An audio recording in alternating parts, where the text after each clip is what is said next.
RTI Live News. Ask for right.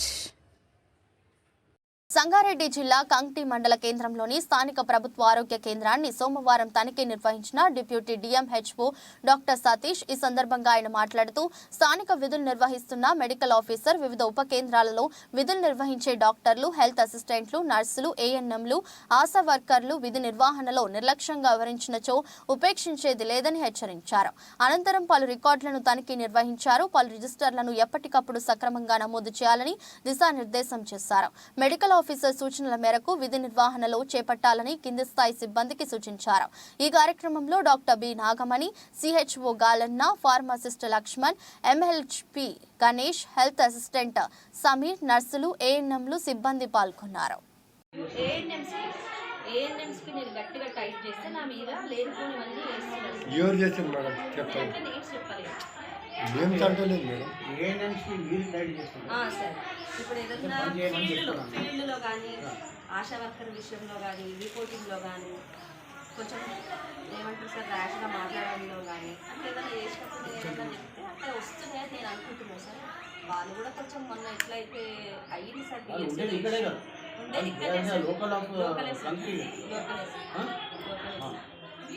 నేను ఇట్లా type చేసినప్పుడల్లా వాళ్ళు ఇట్లా బెదిరిస్తే మాత్రం నేను చేయలేదు సార్. అది నా ఇష్యూ సార్. నేను అది క్లియర్ చేసుకోగలుగుతా. నాకు ఎవరిది సపోర్ట్ అవసరం లేదు సార్. నేను చేసుకుని నా పని నేను చేసుకోగలుగుతా. కానీ నేను చెప్పేది ఒకటే సార్, నా డ్యూటీ టైమింగ్స్ 9 to 4 తర్వాత నేను ఏ కాల్ వచ్చినా కూడా నేను ట్రీట్మెంట్ వైజ్గా నేను రిప్లై చేస్తాను. పిహెచ్సికి వచ్చి పని చేయించుకుంటా అంటే చేయించు సార్. ఇది ఇంకొకటి డెలివరీస్ మాత్రమే మనం పిహెచ్సిలో చేయాలి సార్. ఎమర్జెన్సీ ఏం వచ్చినా సరే చేయకూడదు. కానీ ప్రతి ఒక్కరు, అంటే వీళ్ళని నేను చూడలేదు, వేరే వాళ్ళు విలేకర్స్ నైట్ల మీద ఉన్నా కూడా ఫోటోలు తీసేస్తున్నారు సార్. నేను ప్రెస్ అని చెప్పేసి నైట్ల మీద ఉన్నవి ఫోటోలు తీసేస్తున్నారు ఏఎన్ఎంసీ సిస్టంలో. అదైతే కరెక్ట్ కాదు కదా సార్. అందరూ ప్రెస్ అంటే భయపెడితే మైండ్ వర్క్ చేస్తారు. అప్పుడు పేషెంట్ డెత్ అయిపోతాడు. మన దగ్గర ఉన్న సెటప్తోని ఎమ్మెల్యే సార్ కూడా నేను చెప్తా సార్. ఇవాళ సాయంత్రం అపాయింట్మెంట్ తీసుకుంటా. ఎమ్మెల్యే సార్ కూడా చెప్తా. మేడం నైట్ మీద ఎట్లా తెలుస్తుంది అంటే నాకు పుకారాదు ఎవరు రాడు. నైట్ మీద గమ్మత్ మాట్లాడుతున్నాం. మేము ఉదయం 8 గంటలకు నా పాపకు తీసుకొచ్చిన అడ్డు వస్తున్నాను. నేను ఒక రిపోర్టర్గా నేను ఏం చేయలేదు. వచ్చిన నేను 8 గంటలకు నేను ఆల్రెడీ ఫోటోస్ మేడం ఇంతకుముందు నా బాధ్యత తీయాలన్నా వద్దా. నేను అన్న సిస్టర్ ఎవరు ఉన్నారు చెప్పంటే లేదు, ఎవరు లేదు. ఇప్పుడే వెళ్ళిపోయాను. పర్వాలేదు. కమల సిస్టర్ పొద్దున 8 గంటలకు సాయంత్రం ఉంటే ఇంకా డెలివరీకి వస్తారు, వాళ్ళు చూసుకుంటారు. ఈ మొన్నదాకా వాళ్ళ యొక్క న్యూట్రిషన్ ఏమి కానీ ఆ ప్రాబ్లం జరిగిందని చెప్పిండ్రు. ఇప్పటిదాకా వాళ్ళు పెట్టలేదు. ఎందుకు పెట్టలేదు అంటే బడ్జెట్ లేదు. వాళ్ళు ఇప్పుడు సిస్టరు వాళ్ళ సొంత పైసలతోని వాళ్ళకు అన్నం పెడుతుంది. వాళ్ళు పెడుతుండ్రు, పెట్టలేదని లేదు, వాళ్ళు పెడుతుండ్రు. కానీ వాళ్ళు ఎన్ని రోజులు పెట్టవచ్చు చెప్పండి? ఒకరోజు పెడతారు, 10 రోజులు పెడతారు, 15 రోజులు పెడతారు. అయినాక వాళ్ళు బడ్జెట్ అడుగుతారు కదా సార్. మీరు ఇవ్వాల్సిందే కదా. బడ్జెట్ లేకున్నా పిఎస్సీలు నడవాయి సార్. ఒక్కటే మాట నేను చెప్పేది, పై అధికారి కూడా నేను చెప్పేది ఒకటే మాట. అన్లెస్ అండ్ అంటిల్ బడ్జెట్ లేకున్నా ఏ పిఎస్సీ కూడా జరగదు, నడవదు. మీరు చేసుకోండి, నా టార్గెట్ చూపించండి, వాళ్ళకి బయటపట్టించి పని చేయించుకోండి అంటే హైలీ ఇంపాసిబుల్. ఇప్పుడు మీరే చూసారు కదా. ఇప్పుడు మాట్లాడేటప్పుడు వాళ్ళు ఎంత రేజ్ అయ్యి మాట్లాడుతున్నారు మీరే చూసారు కదా. నేను పెడుతున్నా మీకు ఎట్లా గుర్తు మీరు చూసిండ్రేమని అడుగుతున్నారు. మీరు చూసిండ్రా? చూడలేదు. ఇప్పుడు అన్నం పెడుతున్నా అని చెప్పింది. మీకు కావాలంటే సాయంత్రం వచ్చి డెలివరీ అయినాక వాళ్ళు అన్నం పెడుతున్నా లేదో చూడండి, అదే ప్రూఫ్ కాదు. అంతే, ఇంకేం లేదు. నేను ప్రతి పిఎస్సికి పోతే ఇదే మాట. I can understand. 10 సంవత్సరం ఇంతకుముందు ఏం గవర్నమెంట్ ఉండే అది వేరే విషయం. ఇప్పుడు కొత్త గవర్నమెంట్ వచ్చింది, కొంచెం ప్రాబ్లం ఉంటుంది. అన్నీ సెటరేట్ చేయడానికి కొంచెం టైం పడుతుంది. ఆ టైం కోసం మనం వెయిట్ చేయాలి అంతే. మీరు అడగండి. నేను అన్న హెచ్డిఎస్ అమౌంట్ మీ దగ్గర లేకుండా మీరు పిఎస్సి నడిపిస్తారా చెప్పండి? ఒక సంవత్సరం నుంచి మీ దగ్గర హెచ్డిఎస్ ఉందా? లేదు. అది ముందు చెప్పండి. మీరు చెప్పారు, అన్నీ నేనే చెప్పాలి.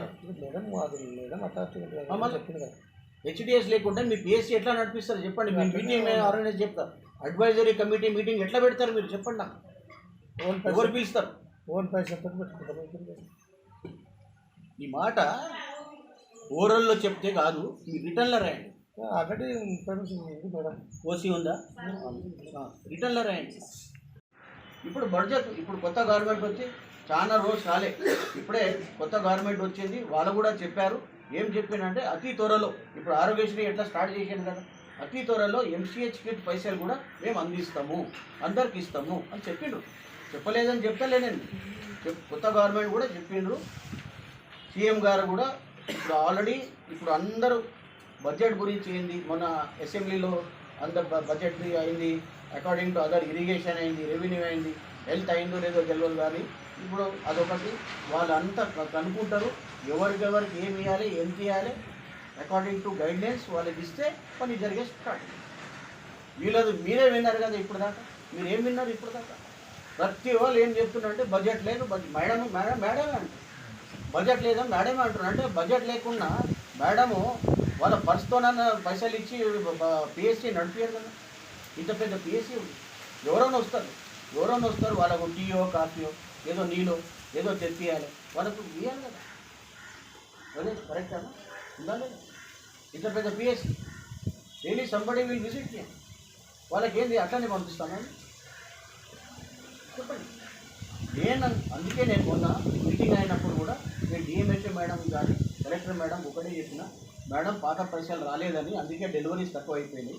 ఒకవేళ ఆ డెలివరీ పైసలు మనం ఇచ్చేస్తే వాళ్ళు ఏంది గవర్నమెంట్ మీద ఇంకా నమ్మకం పెరుగుతుంది. వాళ్ళకి ఏమవుతుంది అంటే అమ్మ అంతా ఓకే అయిపోయింది, మనం ఎందుకు చేపించద్దు, ఇక్కడే చేయించుకుందామని వాళ్ళకి ఇంకా నమ్మకం ఎక్కువైంది. ప్రైవేట్లో ఎందుకు అవుతుంది? ఎవరు పంపిస్తారండి? మీరే అంటున్నారు ఏఎన్ఎంలు పంపిస్తారు.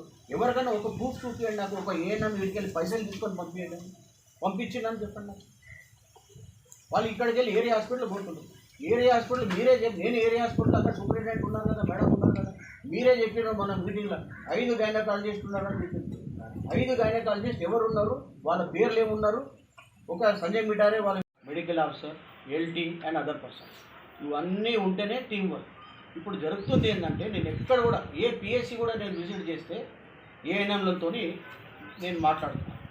అందుకే మొన్న అడిగింది కదా, మీరే అన్నారు కదా డెలివరీ ఎందుకు తక్కువ అవుతున్నాయి, ఎందుకు ప్రైవేట్లో పోతుంది ఎక్కువ అంటే దానికి జవాబు ఒకటే చెప్పేది. నేను ఒకటే మాట చెప్పేది, ఒక మాట చెప్పేది ఏంటంటే వాళ్ళ పేషెంట్లు అడుగుతున్నారు, నన్ను అడిగిన పేషెంట్ ఏం అడుగుతున్నా అంటే, సార్ 2 years బ్యాక్ మీరు 2 కాన్పులు ఇస్తా అన్నారు కదా, ఒక కాన్పు ఎప్పుడు అయిపోయింది, 2వ కాన్పు కూడా అయిపోయాయి, ఇప్పుడు 6 నెలలు, ఈ బాబుకి 7 నెలలు అంటే మాకు ఇప్పుడు దాకా పైసలు రాలేదు. ఇప్పుడు నేను ఎవరికి అడగాలి, ఎవరికి నమ్మాలి?